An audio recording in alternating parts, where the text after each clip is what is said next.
अस्सलाम वालेकुम students, I hope कि आप सब ठीक ठाक होंगे। You are watching my YouTube channel Nova maths bye.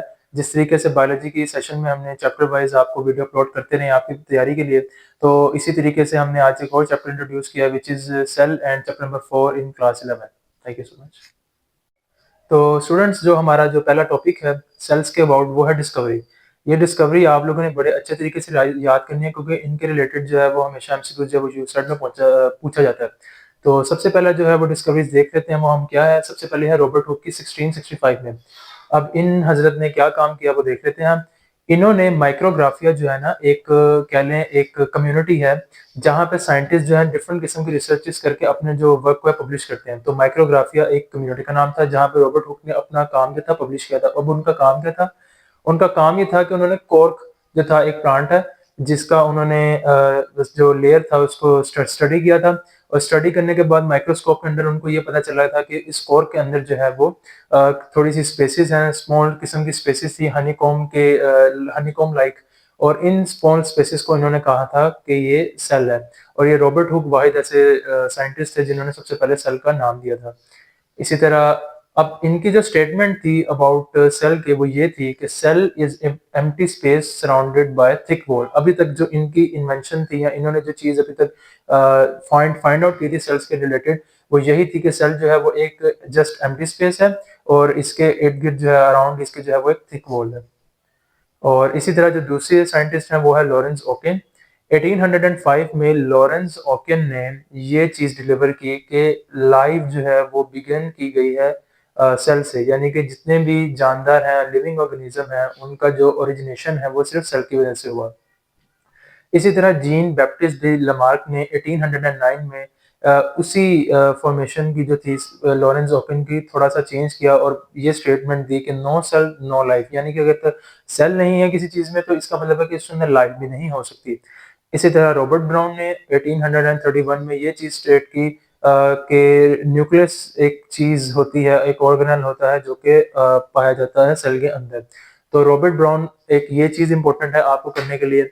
और साथ ही साथ जो है ये रॉबर्ट हुक्स की, ये इन दो साइंटिस्ट का आपको याद रखना बहुत जरूरी है, क्योंकि रॉबर्ट ब्राउन का अक्सर काफी जगह काफी किस्म के टेस्ट में पूछा जाता है कि who reported the presence of nucleus, तो वो थे रॉबर्ट ब्राउन। अब इसी तरह दो साइंटिस्ट हैं, Theodor Schwann and Schleiden. Theodor Schwann और स्क्लीडन ने क्या डिस्कवरी की? सबसे पहले तो इन्होंने सेल थ्योरी का में दी। सेल थ्योरी क्या होती है वो आगे जाके अभी मैं आपको मजीद एक्सप्लेन कर दूंगा। तो सेल थ्योरी क्या थी कि जो एक सेल है वो मेजर 3 पार्ट्स में डिवाइड किया गया है। और वो पार्ट कौन कौन से हैं? नंबर 1 है न्यूक्लियस, साइटोप्लाज्म और प्लाज्मा मेम्ब्रेन और सेल वॉल सिर्फ प्लांट्स में। इसलिए आप इसको 3 ही कैटेगरी में कैटेगराइज करेंगे। तो nucleus, cytoplasm and plasma membrane, ये मेजर पार्ट्स हैं जो कि इन साइंटिस्ट के एक तरह के इन्वेंशन थी अबाउट सेल्स की वैरायटी में। ला एक जो दूसरे साइंटिस्ट हैं रुडोल्फ विर्चू, इन्होंने 1855 में ये हमें बयान दिया कि cell arises from pre existing cell, यानी कि अगर पहले से मौजूद सेल होंगे तो ही आने वाले नए सेल जो हैं वो बनेंगे, क्योंकि अगर कोई सेल प्री एग्जिस्टिंग नहीं होगा तो लाइफ जो है ओरिजिनेट भी नहीं हो सकती और सेल जो है वो नहीं बन सकता। और यहीं से जो था वो एवोल्यूशन का भी आइडिया ओरिजिनेट किया गया था। लुइस पास्चर ने रुडोल्फ विर्चू की जो हाइपोथेसिस थी उसको एक्सप्लेन किया था with the help of bacterial growth. तो जिसमें उन्होंने शो किया था कि कैसे बैक्टीरियल ग्रोथ प्रेजेंट है तो वहां पे मजीद बैक्टीरियल ग्रोथ हुई है। अगर बैक्टीरिया नहीं होंगे तो वहां पे जो बैक्टीरियल ग्रोथ होगी वो किसी किस्म की शो नहीं होगी, जो कि इस चीज की डेमोन्स्ट्रेशन है कि अगर जब तक कोई सेल प्रेजेंट नहीं होगा तो पीछे से कोई सेल नहीं होगा तो आगे मजीद फर्दर सेल्स की डिवीजन नहीं होगी और कोई भी फॉर्मेशन नहीं होगी किसी चीज की। लास्ट जो साइंटिस्ट है हमारे वो है ऑगस्ट वाइजमैन। इन्होंने 1880 में एक स्टेटमेंट दी कि सेम ओरिजिन ऑफ सेल, यानी कि वही बात रिपीट की थी इन्होंने कि अगर कोई भी ऑर्गेनिज्म का ओरिजिन सेल है तो तभी वो एग्जिस्ट कर सकती है या तभी वो ग्रो कर सकती है या तभी वो चीज जो है वो लाइफ या लिविंग थिंग कहलाती है। अगर सेल की ओरिजिनेशन नहीं है तो कोई भी चीज जो है वो ओरिजिनेट नहीं की जा सकती। तो स्टूडेंट्स, आज अब हम दोबारा पढ़ने जाएंगे salient features of cell theory, जिसकी मैंने अभी बात की थी प्रीवियस में। तो सेल थ्योरी क्या है कि ऑर्गेनिजम्स कंसिस्ट ऑफ वन और मोर सेल, यानी कि कोई भी अगर लिविंग ऑर्गेनिज्म है या तो फिर वो एक सेल पे कंसिस्ट करता होगा या फिर उसके पास मोर देन वन सेल जो है वो होंगे। ये इनके सेलेंट फीचर यानी कि ये इनकी बेसिस है। बेसिक के बगैर कोई भी चीज़ एग्ज़िस्ट नहीं करेगी अगर उ उस ऑर्गेनिज़्म में ये 3 कैरेक्टरिस्टिक्स नहीं है। और दूसरा क्या है, cell arises from pre existing cell, यानी कि अगर पहले से मौजूद सेल हैं तो मज़ीद फर्दर सेल्स पैदा होंगे या ओरिजिनेट होंगे। Without pre existing cells, cell मज़ीद डिवाइड नहीं किए जा सकेंगे। Cells are the basic structural and functional unit of life, यानी कि सेल्स का जो ओरिजिन है, सेल्स का जो पहला स्टेप है, वो basic structure and functional of life है। यानी कि किसी भी लाइफ का जो बेसिक थीम है, यानी कि जो पहला स्टेप है, वो सेल होगा। अगर सेल नहीं है तो इनका स्ट्रक्चर नहीं बनेगा, और अगर सेल ही नहीं है तो इनका फंक्शन भी परफॉर्म नहीं होगा। इस चीज़ को अगर मैं मज़ीद थोड़ा-सा डेमोंस्ट्रेट करूँ तो मैंने लास्ट टाइम एक लेक्चर में आपको बताया था कि किस तरीके से पहले सब एटॉमिक और एटॉमिक लेवल्स हैं वो कंबाइन होते हैं, देन उसके बाद सेल बनते हैं। तो इसी तरह सेल से टिश्यू, फिर टिश्यू से टिश्यू लेवल, फिर ऑर्गन, ऑर्गन सिस्टम, वो चीज़ें इन्हीं से मिलके बनती हैं। तो अगर ये चीज़ नहीं होगी तो किसी भी लाइफ का स्ट्रक्चरल और फंक्शनल यूनिट है वो नहीं बन सकेगा। तो अब स्टार्ट करते हैं हम अपने सेल ऑर्गेनेल्स के बारे में। सेल ऑर्गेनेल में जो सबसे पहले थी वो प्लाज्मा मेम्ब्रेन थी। प्लाज्मा मेम्ब्रेन बेसिकली थोड़ा-सा एक लंबा प्रोसेस है, उसको कवर करने के लिए इसके लिए अलग वीडियो मैंने बनाई है उसकी। तो सबसे पहले हम स्टार्ट करते हैं सेल वॉल से। सेल वॉल जो है वो एक extra outer covering of cell होती है जो कि प्लाज्मा मेम्ब्रेन से बाहर होती है। तो सेल वॉल जो है वो प्लांट सेल में पाई जाती है। इसलिए यहाँ पे लिखा भी गया है outermost boundary of plant cell. इसी तरीके से ये जो सेल वॉल है ये प्रोटोप्लाज्म से मिलके बनती है। प्रोटोप्लाज्म क्या होती है? देखिए साइटोप्लाज्म को, जो साइटोप्लाज्म में फ्लूइड होता है और जो न्यूक्लियस के अंदर फ्लूइड होता है, इन दोनों को मिला के तो एक फ्लूइड बनता है जिसको आप साइटोप्लाज्म ही कहते हैं। लेकिन जो प्रोटोप्लाज्म है वो न्यूक्लियस के अंदर पाए जाने वाले मटेरियल को प्रोटोप्लाज्म कहा है। तो ये प्रोटोप्लाज्म से सेल वॉल बनती है। सेल वॉल की मेजर 3 डिवीजन है, primary wall, middle lamella and secondary wall. Primary wall जो है वो सेलुलोज, पेक्टिन एंड हेमिसेलुलोज से बनती है और ये क्रिस क्रॉस अरेंजमेंट में अरेंज हुई होती है। क्रिस क्रॉस अरेंजमेंट मैंने आपको यहाँ पे शो कराई हुई है कि जिगजैग मूवमेंट में जो क्रॉसेस हैं वो इनके अरेंजमेंट है, जो कि प्राइमरी वॉल्स को शो करती है। इसी तरह मिडल लैमेला जो होता है वो नेबस प्राइमरी वॉल्स के दरमियान में होती है। ये मैंने नीचे डायग्राम नहीं, मैं आपको शो करा दूंगा। जो मिडल लैमेला है वो दरमियान में होती है नेबर्स प्राइमरी वॉल के। और सेकेंडरी वॉल जो है यानी कि वो प्राइमरी वॉल से भी नीचे होती है। Secondary wall inner side of wall cell, inner side of cell होती है। सेकेंडरी वॉल थिक और रिजिड होती है और ये किससे बनी होती है? पेप्टाइडोग्लाइकिन और म्यूरिन से बनी होती है। सेल वॉल का फंक्शन क्या है? सेल वॉल का फंक्शन ये है कि ये आपको स्ट्रक्चरल शेप प्रोवाइड करता है, रिजिडिटी, स्टिफनेस जिसे कहते हैं, सख्ती प्रोवाइड करता है प्लांट सेल को, ताकि वो किसी भी किस्म का जो प्रेशर है, ऑस्मोटिक प्रेशर भी है, वो बर्दाश्त कर सके। अब आपको मैं ये डायग्राम दिखाऊंगा। ये आप देखिएगा, ये जो ब्लू कलर की लाइनिंग है इन साइड में, ये है सेकेंडरी वॉल। और अगर आप ब्लू लाइनिंग से यहाँ से अंदर जाएंगे और यहाँ से अंदर जाएंगे तो यानी कि सेल स्टार्ट हो रहा है। जो दरमियान में रेड लाइन आपको शो हो रही है, ये मिडल लैमेला है। ठीक है, ये चीज़ों को सेपरेट ही मैंने बनाया हुआ ताकि आपको आसानी लगे समझने में। इनको मिडल लैमेला इसलिए ही कहा जाएगा क्योंकि आप देखें कि ये ब्लैक लाइन जो है ये प्राइमरी वॉल है और ये सेपरेट सेल्स हैं। ये सेल बिल्कुल सेपरेट हैं। अब चूंकि इन सेल्स के दरमियान ये लाइन जा रही है, इसी वजह से इसको मिडल लैमेला कहा है। और ये जो ब्लैक फर्स्ट लाइन आपको शो करेगी ये प्राइमरी वॉल है, और फिर इस ब्लैक लाइन के अंदर जो है ब्लू लाइन आपको शो हो रही है जो कि सेकेंडरी वॉल है। Nuclear content and cytoplasm make a cytoplasm. जो साइटोप्लाज्म है वो सोल्यूबल पार्ट होता है जिसको साइटोसोल कहते हैं। तो इसको मतलब साइटोप्लाज्म ही कहा जाता है। और जो न्यूक्लियर के कंटेंट, न्यूक्लियस के अंदर जो एक फ्लूइड होता है जिसको मैंने कहा था प्रोटोप्लाज्म, तो उनको जब आप मिलाएंगे तो आपको साइटोप्लाज्म रिजल्टेंट में मिलेगा। तो जो साइटोप्लाज्म का जो सोल्यूबल पार्ट होता है, यानी कि जिसके अंदर ऑर्गेनेल्स जो होते हैं वो सारे घुले हुए होते हैं, उसको साइटोसोल कहते हैं।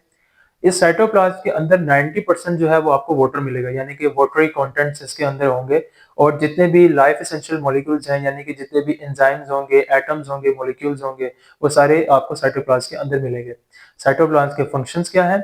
ये एक्ट करता है store house for the vital chemicals, यानी कि आप देखेंगे कि जितने भी वाइटल केमिकल्स हैं, यानी कि बहुत ही जो इम्पोर्टेंट आपकी लाइफ में केमिकल रिएक्शंस होते हैं, वो यहाँ पे परफॉर्म किए जाते हैं। और इसी तरह ये काफ़ी ज़्यादा मेटाबॉलिक प्रोसेसेस में भी काम आता है, यानी कि ये एक वो जगह है या वो स्पेस है जहाँ पे मेटाबॉलिक प्रोसेसेस भी होते हैं, यानी कि ग्लाइकोलिसिस, क्रेब्स साइकिल्स वगैरह। तो इसी तरह थर्ड जो फंक्शन है वो इसका ये है कि माइटोकॉन्ड्रिया एक ओनली ऑर्गेनल है जो कि फ्रीली फ्लोटिंग करता है साइटोप्लाज्म में। आप देखेंगे कि जितने भी ऑर्गेनेल्स हैं वो अपनी एक खास पोजीशन पे फिक्स रहेंगे एक्सेप्ट माइटोकॉन्ड्रिया पे। माइटोकॉन्ड्रिया एक वाहिद ऐसा ऑर्गेनेल है जो कि साइटोप्लाज्म में फ्रीली मूव करेगा। Now the second one is endoplasmic reticulum. ये अब एक अलग ऑर्गेनेल है। अब ये क्या है इसके बारे में स्टडी करते हैं। एंडोप्लाज्मिक रेटिकुलम जो है वो नेटवर्क होता है चैनल्स का, जो कि आपके cell membrane, nucleus to cell membrane तक एक्सटेंड हुए होते हैं। आप देखेंगे न्यूक्लियस दरमियान में होता है, तो न्यूक्लियस के साथ एंडोप्लाज्मिक रेटिकुलम स्टार्ट हो जाएगा और ये एक्सटेंड हो जाएगा अप टू सेल मेम्ब्रेन। अब सिस्टर्नी जो है वो ट्यूब्स को कहते हैं जो कि एंडोप्लाज्मिक रेटिकुलम के अंदर पाई जाती हैं। इन ट्यूब्स का मकसद क्या होता है कि एंडोप्लाज्मिक रेटिकुलम के अंदर जितना भी मटेरियल है उसको साइटोप्लाज्म से यानी कि डिफरेंशिएट किया जा सके, यानी कि ना तो एंडोप्लाज्मिक रेटिकुलम का मटेरियल जो साइटोप्लाज्म में मिल सके और ना ही साइटोप्लाज्म का मटेरियल जो है वो एंडोप्लाज्मिक रेटिकुलम में मिल सके। इसी वजह से सिस्टर्नी इनके अंदर मौजूद होती है जो कि इनको सेपरेट करती है। एंडोप्लाज्मिक रेटिकुलम की फर्दर टू डिवीजन होती हैं, rough endoplasmic reticulum and smooth endoplasmic reticulum. Rough endoplasmic reticulum जो है उसमें इसको रफ एंडोप्लाज्मिक रेटिकुलम इसलिए कहा जाता है क्योंकि इसकी जो सिस्टर्नी होती है, ट्यूब्स होती हैं, उनके साथ राइबोसोम अटैच होता है। अब जहाँ पे राइबोसोम अटैच है तो ऑब्वियस सी बात है कि राइबोसोम जो है वो प्रोटीन सिंथेसिस का काम करती है, तो इसीलिए ये सिंथेसिस ऑफ प्रोटीन में भी हेल्पफुल होता है rough endoplasmic reticulum. Smooth endoplasmic reticulum है जो as compare to rough endoplasmic reticulum काफी ज्यादा फंक्शन जो है वो परफॉर्म करता है, यानी कि ये डिटॉक्सिफाई करता है हार्मफुल केमिकल्स को। जितने भी आप चीजें खाते हैं तो आपकी जो चीजें उनके अंदर जो हार्मफुल केमिकल्स होते हैं उनको डिटॉक्सिफाई करता है, यानी कि उनको इन्फेक्शन करने से या किसी भी किस्म का जहर फैलाने से रोकते हैं, वो स्मूथ एंडोप्लाज्मिक रेटिकुलम करते हैं। इसी तरह आपका जो नर्वस सिस्टम में जो इम्पल्स ट्रांसमिशन का जो काम होता है, प्रोसेस होता है, वो भी स्मूथ एंडोप्लाज्मिक रेटिकुलम करता है। इसी तरह जो मटेरियल की ट्रांसपोर्टेशन होती है, जैसे कि अगर कभी कोई इंशाल्लाह ताला कोई टॉपिक हुआ उसमें आपको समझाऊंगा कि कैसे जो चीज़ है वो पैक होती है रफ एंडोप्लाज्मिक रेटिकुलम में या स्मूथ एंडोप्लाज्मिक रेटिकुलम में, फिर उसके बाद वो गोल्जी apparatus में जाती है। तो ये जो मटेरियल जितना भी पैक होता है वो सारा स्मूथ एंडोप्लाज्मिक रेटिकुलम होता है। तो यानी कि रफ एंडोप्लाज्मिक रेटिकुलम में वो पैक होता है और स्मूथ एंडोप्लाज्मिक रेटिकुलम जो है वो उनको ट्रांसपोर्टेशन के लिए जो एक रोड होता है वो प्रोवाइड करता है स्मूथ एंडोप्लाज्मिक रेटिकुलम। इसलिए और अब आप देखेंगे कि मैंने भी आपको पहले बताया था कि एंडोप्लाज्मिक रेटिकुलम जो है वो एक नेटवर्क है जो कि एक्सटेंड हुआ है न्यूक्लियस से सेल मेम्ब्रेन तक, इसलिए ये शेप को भी मेंटेन करने में काम आता है। अब जो दूसरा है वो है राइबोसोम। राइबोसोम जो है वो पैलेडे ने 1955 में रिपोर्ट किया था राइबोसोम्स को। राइबोसोम्स की कंपोजिशन क्या है, यानी कि ये किन चीजों से मिलकर बने हैं। राइबोसोम जो है वो आरएनए और प्रोटीन से मिलकर बने हैं और राइबोसोम जो है वो फ्रीली फ्लोटेड होते हैं साइटोप्लाज्म में, या तो ये फ्रीली फ्लोट होंगे साइटोप्लाज्म में या तो फिर ये अटैच होंगे रफ एटोप्लाज्मिक रेटिकुलम के साथ। इसी तरह यूकैरियोटिक राइबोसोम्स, यूकैरियोटिक राइबोसोम जो है वो एटीएस के होते हैं। एस से मुराद यहाँ पे स्वेटबर्ग यूनिट है। स्वेटबर्ग यानी कि राइबोसोम्स को काउंट करने के लिए किया जाता है। एटीएस इनकी जो है वेटेज है जो कि डिवाइड किया जाता है 60s को और 40s को। 60s और 40s, अब आप सोचेंगे ये 100 होता है लेकिन ये 80 बनता है क्योंकि एस जो है स्वेटबर्ग यूनिट है, तो इनकी जो मेजरमेंट होती है वो डिफरेंट होती है। तो 40s और 60s जो है वो मिलकर एटीएस बनाते हैं। अब पोलिसोम क्या होते हैं, को ग्रुप ऑफ राइबोसोम जो कि अटैच होंगे एमआरएनए से, यानी कि एमआरएनए जो एक प्रोटीन का फॉर्म होगा, डीएनए की जो फॉर्मेशन होगी वो जब बन रही होगी उनके साथ डिफरेंट राइबोसोम जो होंगे वो अटैच हो जाएंगे। अब इस एमआरएनए मैसेंजर आरएनए के साथ अटैच हुए राइबोसोम्स को कलेक्टिवली आप जो नाम देंगे वो होगा पोलिसोम्स। अब ये दो बातें हैं जो बहुत ही इंपॉर्टेंट है। Factory of ribosomes is nucleolus. Nucleus जो है वो दो पार्ट में डिवाइड होगा, वो मैं आगे चल के आपको बताऊंगा। न्यूक्लियोलस में जो न्यूक्लियस का पार्ट है वो है फैक्ट्री ऑफ राइबोसोम्स, यानी कि न्यूक्लियस वो जगह है जहाँ पे राइबोसोम्स बनाए जाते हैं। इसी तरह प्रोटीन की जो फैक्ट्री है वो राइबोसोम है, यानी कि प्रोटीन की जो फैक्ट्री है वो राइबोसोम है, यानी कि राइबोसोम्स वो ऑर्गेनेल है जो कि प्रोटीन्स को बनाने में काम। तो स्टूडेंट्स आज अब हम स्टडी करने जाएंगे गोल्जी अपरेटस। गोल्जी अपरेटस जो है वो गोल्जी नाम की एक साइंटिस्ट है जिन्होंने 1898 में इसकी प्रेजेंस को रिपोर्ट किया था। गोल्जी क्या होता है, सिस्टर्नी, जिस तरह कि मैंने आपको पहले बताया था एंडोप्लाज्मिक रेटिकुलम, इसी तरह गोल्जी अपरेटस में भी सिस्टर्नी ही होती है जो कि वेसिकल्स के साथ जब कंबाइन होती है तो फिर वो गोल्जी कॉम्प्लेक्स बनाती है जिसको गोल्जी अपरेटस भी आप कहते हैं। अब ये जो सिस्टर्नी है ये कहाँ से आती है, ये सिस्टर्नी जो होती है ड्राइव करती है budding of smooth endoplasmic reticulum. Smooth endoplasmic reticulum की जो सिस्टर्नी होती है वो बर्ड की फॉर्म में आहिस्ता-आहिस्ता उभरना शुरू होती है और फिर वहाँ से डिटैच होती है। और फिर इसी तरह वो जो डिटैच बर्ड होती है वेसिकल्स के साथ कंबाइन करती है और गोल्जी कॉम्प्लेक्स बनाती है। वेसिकल जो है वो आउटर स्पेस में जाती है और फिर इनर साइड से बाहर की तरफ आती है, यानी कि क्योंकि इनका फंक्शन होता है मटेरियल को ट्रांसपोर्ट करने का, तो जिस भी मटेरियल ने यहाँ पे मॉडिफिकेशन के लिए जाना होता है तो वो आउटर साइड से बाहर वाली साइड से अंदर जाएगा और इनर वाली साइड से बाहर आ जाएगा। तो साथ ही साथ अब इनके फंक्शंस को देखते चलें। फंक्शन जो है वो गोल्जी एपरेटस का वो फर्स्ट ऑफ ऑल ये है कि ये ट्रांसपोर्ट करते हैं मटेरियल को पैकिंग करके, यानी कि जो भी मटेरियल इनके पास आएगा इनका काम होता है पैकेजिंग का, ये उस मटेरियल को पैक करते हैं, देन उसके बाद इसको फर्दर ट्रांसफर कर देते हैं। जो दूसरा मेन इंपॉर्टेंट फंक्शन है गोल्जी एपरेटस का वो है provide modification of protein and lipid. Modification इस तरीके से होती है कि एक तरह की इनकी चेकिंग होती है कि अमीनो एसिड जो है वो सही तरीके से अटैच है कि नहीं अटैच, और लिपिड्स के भी यही देखते हैं कि उनकी ब्रांचेस जो है वो सही तरीके से अटैच है कि नहीं है। अगर इनमें किसी किस्म की कोई डिफॉल्ट नजर आए तो फिर ये दोबारा रिवर्स बैक कर देते हैं राइबोसोम्स को, तो क्योंकि राइबोसोम से ही प्रोटीन बनी होती है, तो इनका मॉडिफिकेशन का भी काम होता है और रिसाइकलिंग का भी काम होता है प्रोटीन और लिपिड्स का। तो सेकेंडली हम स्टार्ट करेंगे लाइसोसोम से। लाइसोसोम जो है वो डी डब ने 1949 में इंट्रोड्यूस किया था। ये एक सिंगल मेम्ब्रेन ऑर्गेनल है। इसके फंक्शन क्या है, ये प्रोटेक्ट करता है हमें पैथोजन से, पैथोजेंस यानी कि जरासीम। ऑटोफेगी करवाता है हमारे, ऑटोफेगी से मुराद होता है कि सेल के अंदर एक टाइम लिमिट होती है जिसके बाद ऑर्गेनल्स जो होते हैं वो खुद ब खुद डेड होने लग जाते हैं। तो चूंकि वो डेड हो जाते हैं तो उनको खाने का काम भी ये लाइसोसोम ही करता है। लाइसोसोम के पास जो है वो एसिड फॉस्फेट और हाइड्रोलिटिक एंजाइम्स होते हैं जो कि ऑटोफेगी और पैथोजेंस को किल करने में जो है वो हेल्पफुल होती है। अब इनकी डिजीजेस क्या होती हैं लाइसोसोम से, एक तो होती है ग्लाइकोजेनेसिस 2 और टे सेक्स डिजीज। ग्लाइकोजेनेसिस 2 कौन सी डिजीज होती है, जब accumulation of glycogen in liver, यानी कि ग्लूकोज की जो है वो कह लें कि अमाउंट जो है वो लिवर में बहुत ज्यादा हो जाती है जिसकी वजह से ग्लाइकोजेनेसिस 2 होती है। टे सेक्स डिजीज इस वजह से होती है क्योंकि लिपिड्स की जो एक्यूमुलेशन होती है वो ब्रेन सेल्स में होने लग जाती है जिसकी वजह से टे सेक्स डिजीज जो है वो कॉज होती है। ये दोनों डिजीजेस क्यों होती हैं? बेसिकली लाइसोसोम में किसी किस्म का एक चेंज आता है, एक म्यूटेशन अकर हो जाती है जिसकी वजह से ये एंजाइम जो है ये अपना काम जो है वो काफ़ी ज़्यादा शो करना शुरू कर देते हैं, जिसकी वजह से ग्लूकोज और लिपिड्स की जो फॉर्मेशन है वो बहुत ज़रूरत से ज़्यादा बढ़ जाती है, जिसकी वजह से ये दोनों डिजीज़ है वो अकर होती है। अब हम स्टार्ट करेंगे पैरोक्सिसोम को। पैरोक्सिसोम को डी डब ने 1965 में रिपोर्ट किया था। ये सिंगल मेम्ब्रेन ऑर्गेनल है और ये एनिमल्स, प्लांट्स, यीस्ट और प्रोटोजोआ में फाइंड होता है। इसके फंक्शन क्या है, ये फॉर्मेशन और डिकम्पोजिशन में इन्वॉल्व होता है किसकी, H2O2 हाइड्रोजन पर ऑक्साइड की। हाइड्रोजन पर ऑक्साइड एक बहुत ही एसिडिक केमिकल है, एक एसिडिक एनवायरनमेंट प्रोवाइड करता है एंजाइम्स को, जो कि मैंने आपको बताया था लास्ट टाइम लाइसोसोम में पैथोजेनिस्ट्री को किल करता है, ऑटोफेगी को भी किल करता है, वो इसी वजह से होता है। और इसका दूसरा भी एक फॉर्मेशन ये होती है कि लिपिड ब्रांच, जो लिपिड्स होते हैं उनको उनकी ब्रांचेस को डिटैच करता है और कोई भी क्रब साइकिल में भी काम आता है, तो इसके मल्टीपल फंक्शन होते हैं।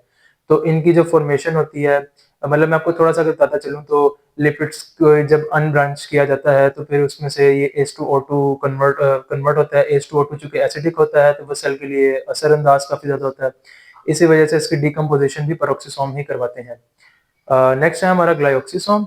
ग्लाइऑक्सिसोम जो है वो उन प्लांट्स में, ये फर्स्ट ऑफ ऑल प्लांट्स में पाए जाएंगे और ये प्लांट्स में भी उन प्लांट्स की सीड में पाए जाएंगे जहाँ पे फैटी एसिड जो है वो स्टोर होता है। अब वो फैटी एसिड क्यों स्टोर किया जाता है, क्योंकि वो प्लांट जो है, उन प्लांट्स के जो सीड जो है फैटी एसिड्स को कन्वर्ट करते हैं कार्बोहाइड्रेट्स में, ताकि वो उससे कार्बोहाइड्रेट्स अपने फूड की फॉर्म में ले सकें।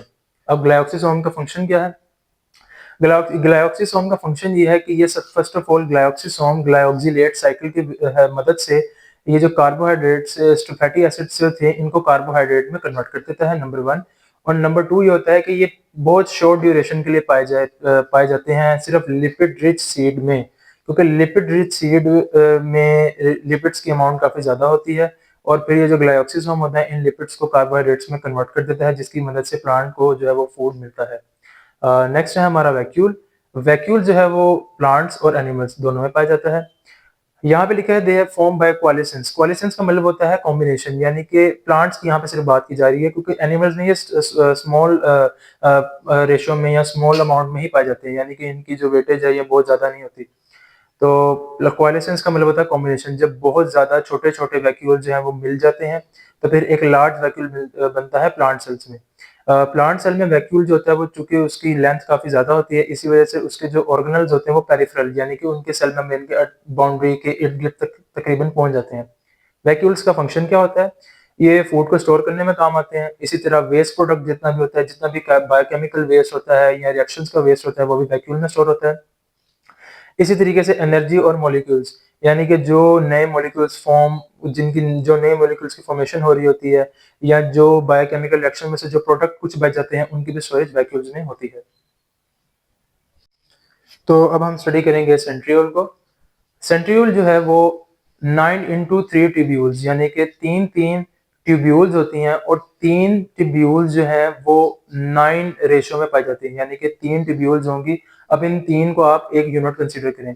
अब ये जो एक यूनिट जो है वो 9 टाइम्स जो होगा न्यूक्लियस के बिल्कुल करीब पाया जाएगा, वो भी राइट एंगल ट्रायंगल में, यानी कि 3 ट्यूब्यूल्स इस तरह और 3 ट्यूब्यूल्स इस तरह, यानी कि राइट एंगल जो है ट्रायंगल ये लोग बनाएंगे और ये न्यूक्लियस के जो है बिल्कुल साथ ही पाए जाएंगे।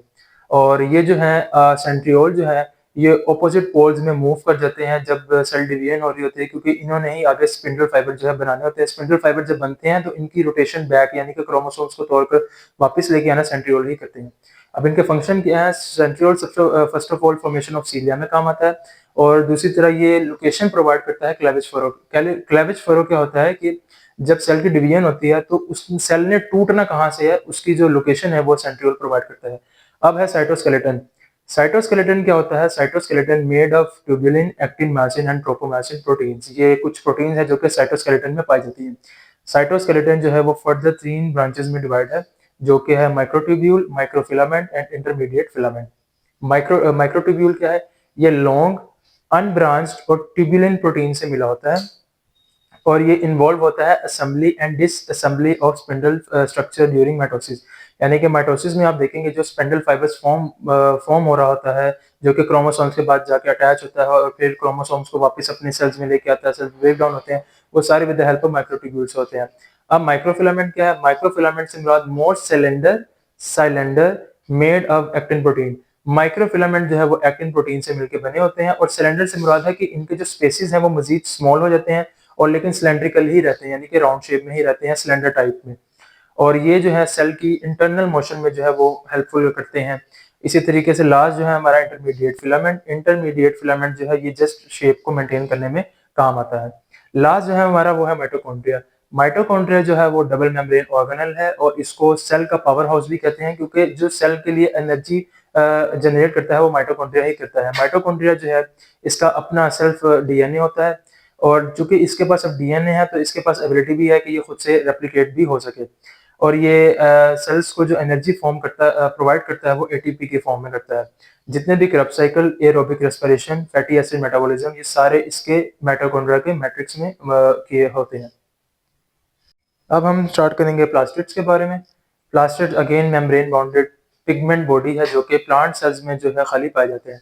प्लास्टिड्स की फर्दर 3 डिवीजन है, chloroplast, chromoplast and leucoplast. Chloroplast क्या होते हैं? ये भी मेम्ब्रेन बाउंडेड ऑर्गेनल है जो कि प्लास्टिड से ही ऑर्गेनाइज होते हैं।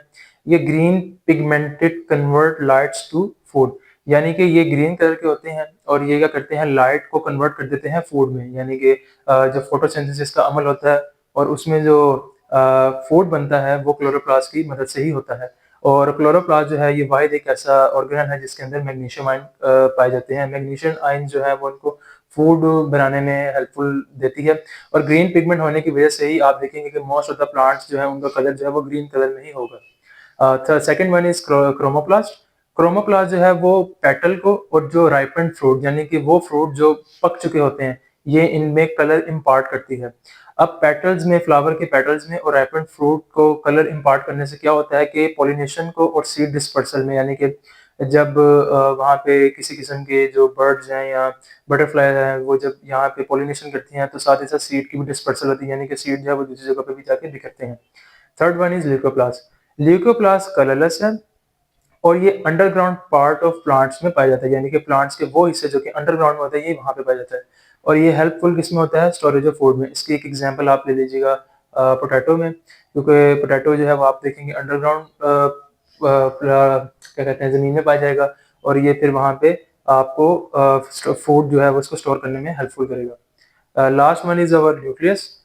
तो न्यूक्लियस जो है एक लार्जेस्ट ऑर्गेनल है जो कि एनिमल और प्लांट में पाया जाएगा। इसी के साथ ये न्यूक्लियस जो है मेम्ब्रेन बाउंडेड ऑर्गेनल है, यानी कि इसकी डबल मेम्ब्रेन्स हैं और ये कंटेन करता है पोर्स को, यानी कि इनमें सुराख हुए होते हैं ताकि चीज़ों की जो ऊपर नीचे अगर जिन भी चीज़ों ने ट्रांसपोर्टेशन है मटेरियल्स की वो पॉसिबल की जा सके, इस वजह से इनमें पोर्स पाए जाते हैं।